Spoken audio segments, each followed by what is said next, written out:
Hello students. Today I'll discuss about what are the questions will be asked in your long case viva while presenting a case of groin hernia or inguinal hernia. So before watching this video, you should go through my earliest video of the hernia examination and history taking. So you will find it easier to correlate with this video. Okay. So first will be the question, that is diagnosis. What is your diagnosis? So in direct hernia, your diagnosis will be like that: a 35-year-old gentleman came with right-sided, indirect, reducible, uncomplicated, complete indirect inguinal hernia, okay, with normal muscle tone containing omentocele or enterocele, okay, without any associated complaints. So this will be your diagnosis for indirect inguinal hernia. As you see, indirect inguinal hernia is seen most commonly in younger patient, and also this is due to congenital defect like non-obliteration of the processus vaginalis.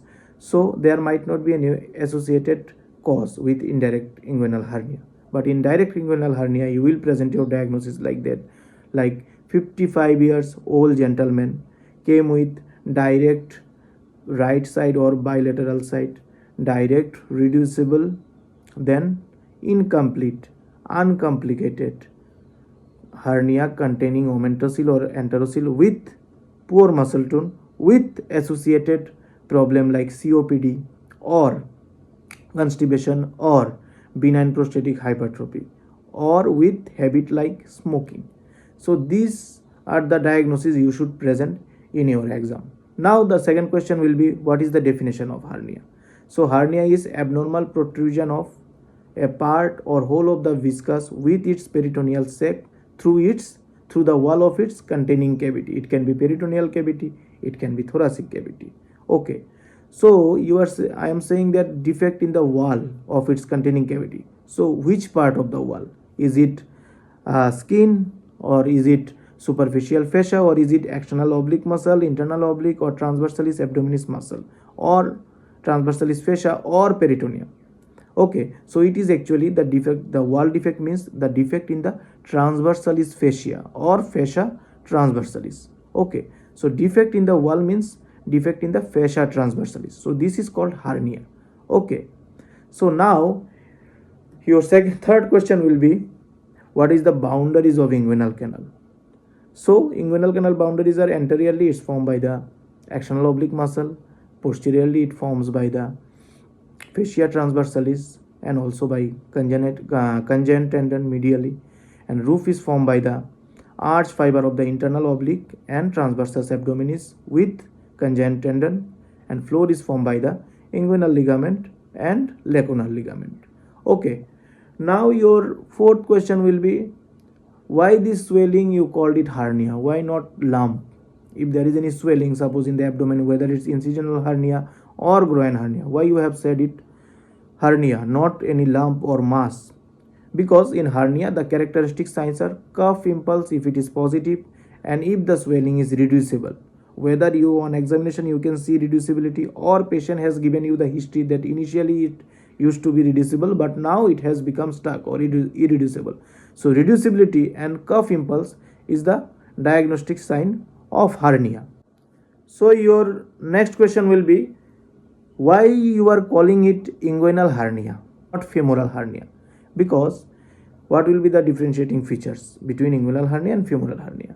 So first, in inguinal hernia, the hernia will be medial and above to the pubic tubercle, and in Zeeman test in inguinal hernia you might get pulse or cuff impulse in your index finger or middle finger, but you will not feel any cuff impulse in your ring finger. But if it is femoral hernia, you will get impulse in your ring finger. But in inguinal hernia you might get cuff impulse in your index finger if it is indirect hernia, or middle finger if it is direct hernia. Okay, so now as you have said, suppose you have said it is indirect hernia, so examiner might ask you that what are the difference between direct and indirect hernia. So in indirect hernia, as I have said, the age will be younger, okay, And in the indirect hernia, you will get deep inguinal ring test will be positive. Means if you occlude the deep inguinal ring by your thumb, then the swelling will not increase after patient coughs. But in direct hernia, medial to the deep inguinal ring, there will be bulge of the swelling. In indirect hernia, the swelling direction will be lateral to medial, then forward, then downward, and it is most commonly complete. Complete means the hernia extend up to the bottom of the scrotum, bottom of the testis. But in direct hernia, the swelling direction will be direct forward bulge. Okay, so these are the difference between direct and indirect inguinal hernia. Okay, now you will be asked what is complete inguinal hernia, what is incomplete inguinal hernia. So as I've said, complete means the swelling should go up to the lower pole of the testis. If it is up to the upper pole of the testis, it is called incomplete hernia. Suppose if the hernia is confined to the inguinal canal, then we call it bubonosil. If the hernia is confined up to the upper pole of the testis, we call it funicular type of hernia.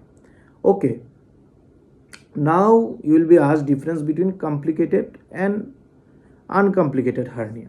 So complicated means it can be strangulated hernia, it can be obstructed hernia, or it can be incarcerated hernia, or it can be irreducible hernia, it can be inflamed hernia. If the hernia containing appendicitis is there, so it can be inflamed hernia. So these are the complicated hernia.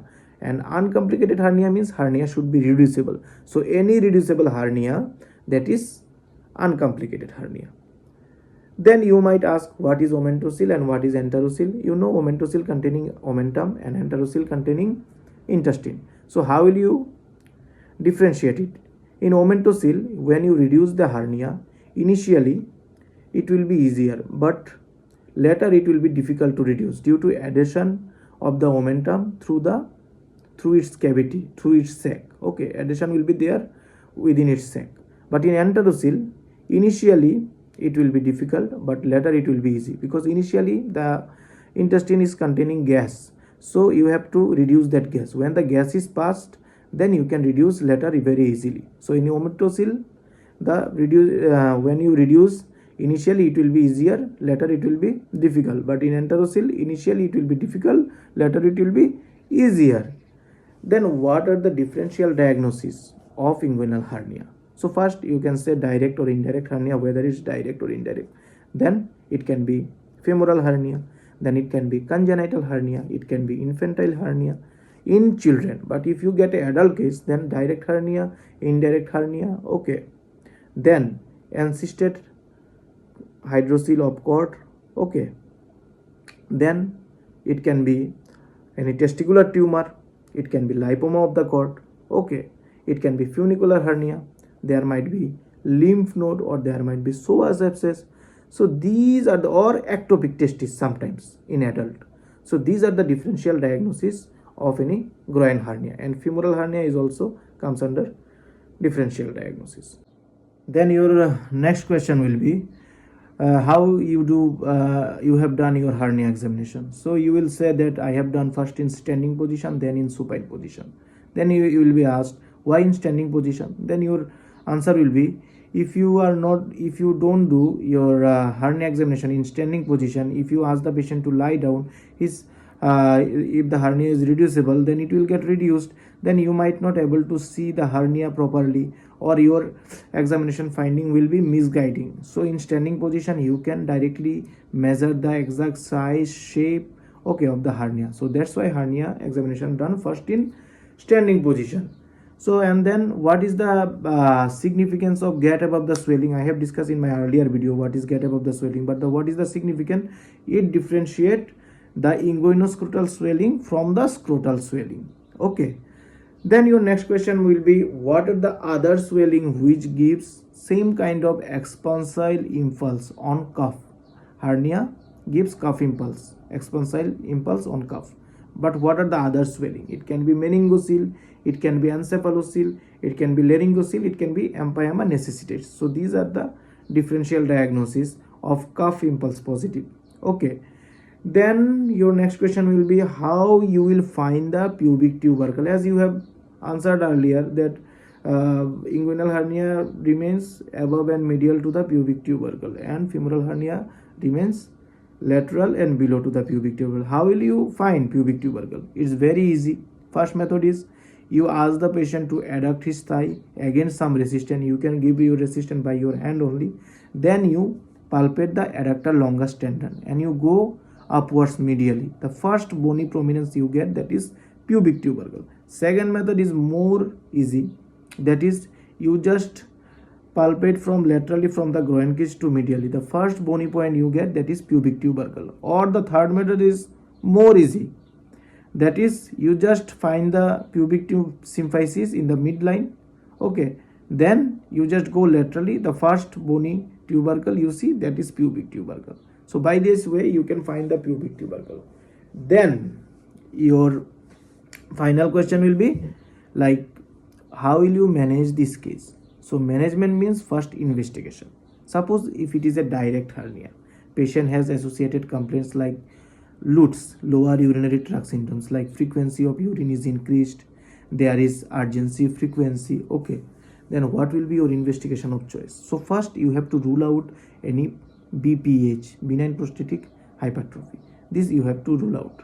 Okay, if there is prostatomegaly, so you have to treat this cause. If there is COPD, you have to treat this cause. If there is constipation, you have to treat this cause. Because if you do hernia surgery without treating this cause, then patient will have recurrent hernia again. Okay, so first your investigation choice will be USG of kidney ureter bladder, USG KOB, to rule out any prostatomegaly. Okay, if there is prostatomegaly, then what you will do? Whether you do hernia surgery first and later you go for TURP for prostatomegaly. TURP means transurethral resection of prostate, or you should do both the operation together, or you should do TURP first then hernia. So what will be your answer if the examiner asks you?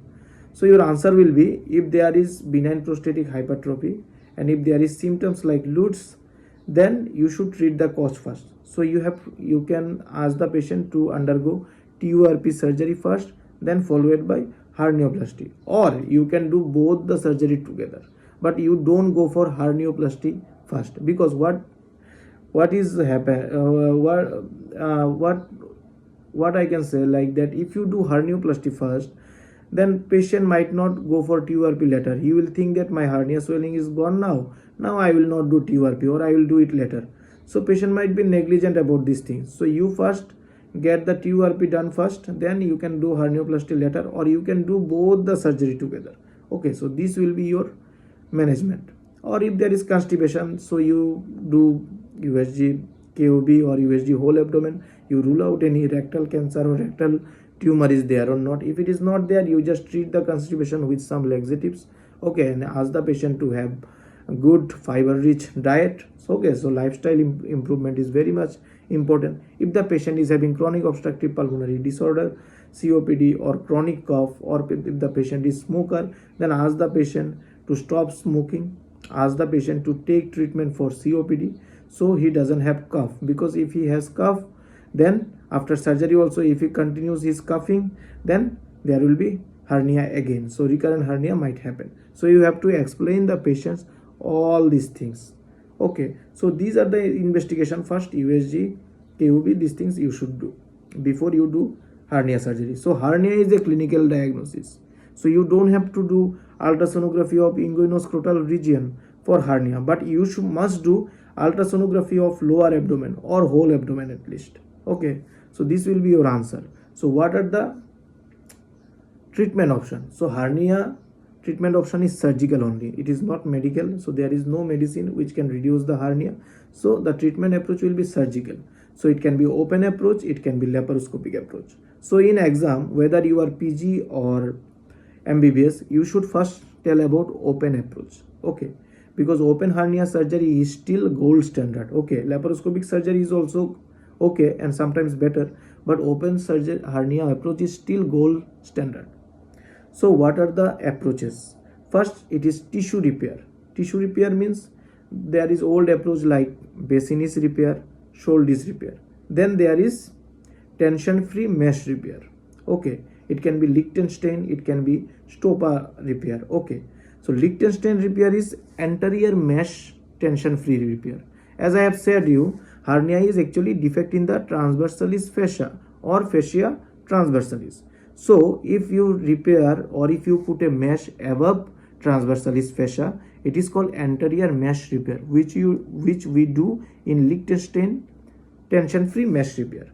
But in stopper repair or in laparoscopic approach, we put the mesh behind or beneath the transversalis fascia and above the peritoneum. So we put the mesh in pre-peritoneal plane beneath the transversalis fascia. So we call it posterior tension-free mesh repair. Okay, tension-free means there should not be any tension in the tissue or in the posterior wall.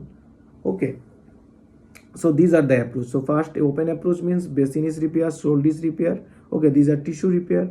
Then tension-free repair like Liechtenstein tissue repair or stopper repair, and also there are laparoscopic repair. One is TAPP, one is TEP. TAPP means transabdominal preperitoneal approach, and TEPP means totally extraperitoneal approach.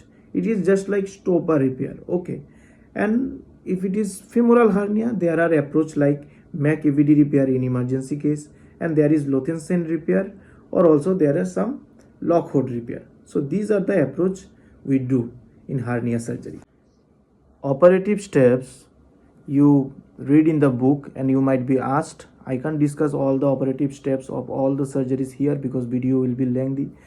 So what are the complications of surgery? So immediate complication will be pain, hematoma, urinary retention. So this might be the earliest complication. Then within first week, the early complications will be like seroma or infection, and late complication like chronic pain. So chronic pain means if the pain is more than 3 months. Okay, so how do you manage this chronic pain? You can give some steroid tablet. Okay, or if it doesn't get managed, then you might have to re-explore the mesh, and you have to see whether any suture is entangled by a nerve. If it might be iliohypogastric nerve, it might be ilioinguinal nerve. Okay, so these are the complication of hernia surgery, whether it's laparoscopic or whether it's open. So one common question you might be asked, that open approach is better or laparoscopic approach is better. Okay, so open approach is easier and less skill needed for open approach, but for laparoscopic approach the curve of skill is higher. So there might be more recurrence in laparoscopic hernia by a new surgeon rather than open surgery. But if the surgeon is skillful, then the recurrence rate is almost same, and there are some advantage of laparoscopic hernia repair, like if it is bilateral hernia. So in open approach you have to give incision in both sides. Okay, so it will be more invasive, but in laparoscopic repair only by 3 ports you can repair the both. If it is, then second indication of laparoscopic hernia repair is recurrent hernia. If open surgery has been done already in a patient, then again doing open approach in the recurrent hernia will be bit difficult and not recommended, because the tissue will not be good position, tissue will be fibrosed. Okay, and there might be more chance of infection, and surgeon might find it difficult to know the anatomy. So in that recurrent hernia, laparoscopic approach is better. And also third indication is if there is occult hernia like obturator hernia or femoral hernia is present. Femoral hernia most commonly occurs in elderly women. Okay, but if femoral hernia is present, obturator hernia is present, then in that case of occult hernia you can go for laparoscopic approach, because in laparoscopic approach, whether it is TAPP or TEP, you keep mesh over all the openings like inguinal canal, femoral canal and obturator canal. So in this way laparoscopic approach is better. So three indication of laparoscopic approach. One is recurrent hernia, 2 is bilateral hernia, 3 is if there is any occult hernia. Okay, otherwise open versus laparoscopic approach is almost same of outcome. Okay, then you will be asked other questions when you are discussing about surgery. First operative steps you will be asked, then you will be asked what are the parts of hernia sac. So there are 3 parts actually. One is neck, another is body, another is fundus. But in some book it is mentioned that mouth is also a part. So what is mouth? Mouth is the peritoneal opening. Then comes neck, then comes body, then comes fundus. So how will you identify the neck? This will be asked. Okay, so neck is the most constricted part of the hernia sac.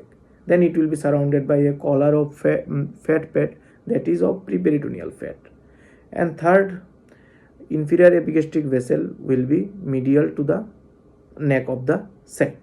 Okay, so inferior epigastric vessel means artery. You can see the pulsation just medially to the neck of the sac. So another question you might be asked, what is the from which branch inferior epigastric artery comes? It is external iliac artery. Okay, then next you might be asked, what is triangle of doom, what is triangle of pain, and what is Hazelbeck's triangle? Triangle of doom and triangle of pain you need to know when you are going for laparoscopic surgery. Okay, whether it's transabdominal preperitoneal approach or totally extraperitoneal approach. Triangle of doom means it's medially bounded by the vas deferens, laterally by the testicular vessels, and inferiorly by the peritoneal reflected fold, and it contains external iliac vessels. That's why it's called triangle of doom. You should not put taker. When you are fixing the mesh, we put a taker. It can be absorbing taker, it can be non-absorbing taker. So when we put a taker, if we put in the triangle of doom, then there might be severe bleeding from the external iliac vessels, and patient might die also. Okay, so you should never put any taker in triangle of doom. Also in triangle of pain also you should not put taker, because in triangle of pain if you put taker there will be chronic pain. As I have discussed earlier, chronic pains means pain more than 3 months. Okay, so what is triangle of pain? And triangle of pain bounded medially by the testicular vessels, then laterally by the refracted peritoneal fold, and superiorly by the iliopubic tract. So triangle of pain contains lateral femoral cutaneous nerve, then femoral branch of genital femoral nerve. So if you put a taker on these nerves, there will be severe chronic pain for this patient. So you should not put taker in triangle of doom and triangle of pain.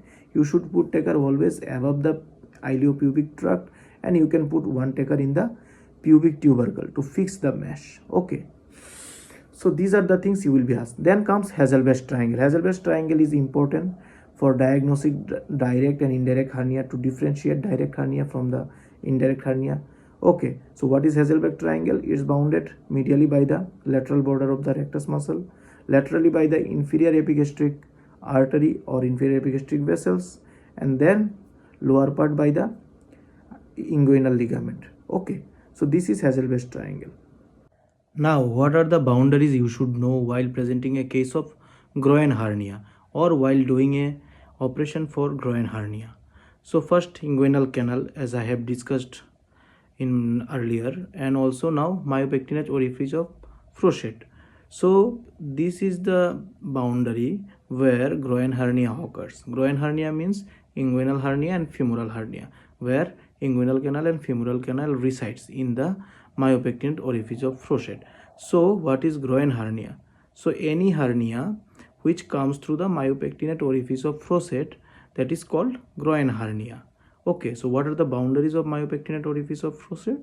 So medially it bounded by the lateral border of the rectus abdominis, laterally is bounded by the iliopsoas muscle, inferiorly it bounded by the pecten pubis or Cooper's ligament, and superiorly by the arch fiber of internal oblique and transversus abdominis muscle. Then you should know about femoral canal and its boundaries. It medially bounded by the lacunal ligament, anteriorly by the inguinal ligament, posteriorly by the Cooper's ligament, and laterally by the septum separating from the femoral vein. Then you should know about triangle of pain, triangle of doom, then Hazelbeck's triangle. Okay, so these are the structures you should know during doing any hernia examination and during before you go for examination, final examination. These are the things you must remember for UG or PG, for everyone. Okay, then you will be asked about some miscellaneous hernia, like what is amnion hernia? When the hernia sac contains appendix, then it's called amnion hernia. When the hernia sac contains any bowel, it's called Richard's hernia. When any W loop of bowel contains, it called Medial's hernia. when it is hernia with hydrocele is present, we call it Gibbon's hernia. So there are various names of hernia I have given in the screen, so you read it. Okay, then you might be asked, what are the contents of spermatic cord? So what are the contents of spermatic cord? First it will come vas deferens, okay, then testicular artery and vein, then artery supplying to the cremasteris muscle, artery supplying to the vas deferens, then pampiniform plexus of veins. Okay, in female, round ligament. So okay, so these are the structures of spermatic cord. Okay, and what are the structures goes through the inguinal canal? So in addition to the spermatic cord, it is ilioinguinal nerve, and in females, round ligament of uterus goes through the inguinal canal. Okay, so these are the things. And how does superficial inguinal ring forms? Superficial inguinal ring forms by the external oblique aponeurosis muscle. And how deep inguinal ring form? It is formed by the fascia transversalis. So these are the things you might be asked in your exam for MBBS or postgraduate level, whether it's DNB or MS examinees. Okay, so now also another hernia, just like what can I say, pentanul hernia. When the structure contains both direct and indirect hernia, we call it pentanus hernia. And what is sliding hernia? When the posterior wall is formed by the viscous, whether it's colon or urinary bladder, we call it sliding hernia. So these types of miscellaneous questions you can be asked, okay, in hernia examination. Then also, what are the coverings of spermatic cord? First it is external spermatic fascia, then cremasteric fascia, then internal spermatic fascia. External spermatic fascia comes from the external oblique muscle. Cremasteric spermatic fascia comes from the internal oblique muscle. Okay, and then an internal spermatic fascia comes from the transversus fascia. Okay, transversus fascia. Now other miscellaneous questions can be asked by the examiner, like what are the nerve structure passed through the inguinal canal? So one is ilioinguinal nerve, then iliohypogastric nerve, and also genital branch of genitofemoral nerve and femoral branch of genitofemoral nerve. And what are the supply of those nerves can be asked. It is given in the screen.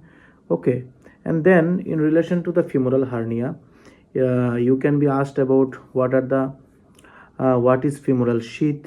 Okay, so femoral sheath, anterior layer is formed by the fascia transversalis, and posterior layer formed by the fascia iliaca, and laterally and medially is the blending of the two layers. So what are the structure femoral sheath contains? Like femoral vein, femoral artery, and femoral canal, and also containing its lymph node of cloquet, and also some lymphatics and fat.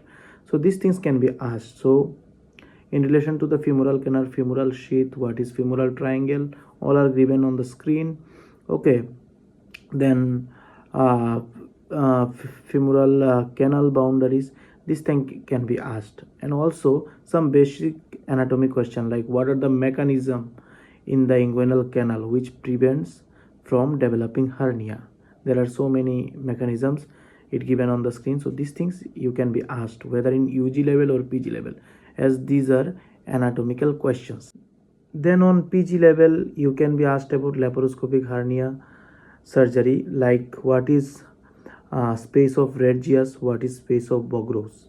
Okay, so space of Regius is just like preperitoneal plane only, but it stays behind the symphysis pubis and anterior wall of the urinary bladder. And space of Bogros is if you explore it laterally, so the space is created, that is called space of Bogros. Okay, so these things are very much important. And also what are the ligaments you should know during laparoscopic inguinal surgery? So one is median umbilical ligament, that is the obliterated branch of urachus, and another is medial umbilical ligament, that is obliterated umbilical artery. Another is lateral umbilical ligament. Okay, so this is actually inferior epigastric artery. Okay, so these are the things you can be asked on PG levels. Then some miscellaneous hernia in femoral canal is given on the screen. You can be asked about these things, so you just read it and mug it up. So in PG level these questions are asked mainly, but UG level also, if you do well in Viva, then you can be asked by the examiners. Okay, then what are the chances of strangulation in hernia? So these things is important. So for congenital hernia the chance is around 25%, and for normal adult male the chance of herniation is only 0.25%. So in elderly men, if it is reducible hernia, you can go for conservative treatment. You can give some hernia belt, and you may ask the patient to go with that if the patient is very much unfit for operation. So you don't need to do this, as the chance of strangulation is only 0.25% if it is direct hernia occurred in a elderly men. Okay, then other questions like what are the classification of hernia? There are so many classification. One is Nihas classification, another is what can I say, Gilbert's classification, then EHS classification, European Hernia Society. That is very much important nowadays. So what is EHS classification?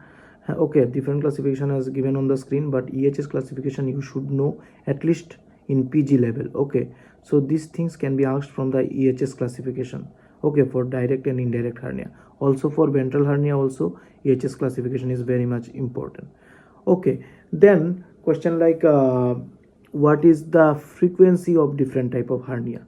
This is given on the screen, you can read this.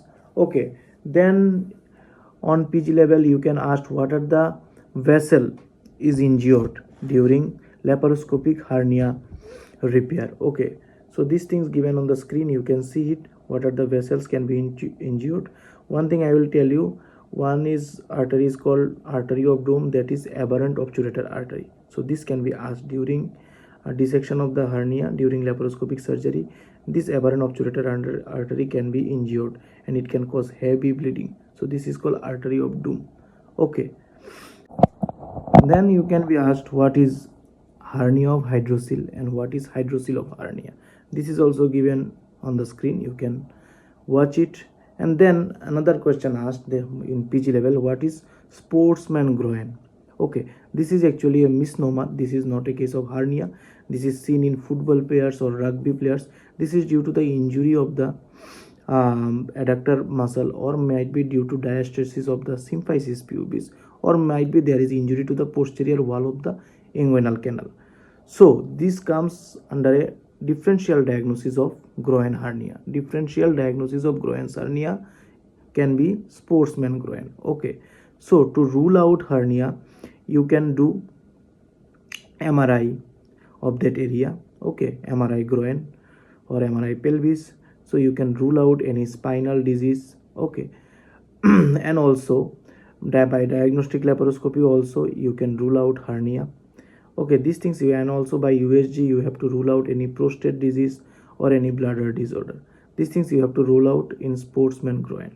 Okay, so these are the things you will be asked in your viva. More or less I have discussed every aspect of groin hernia in these videos. Okay, with pictures and videos.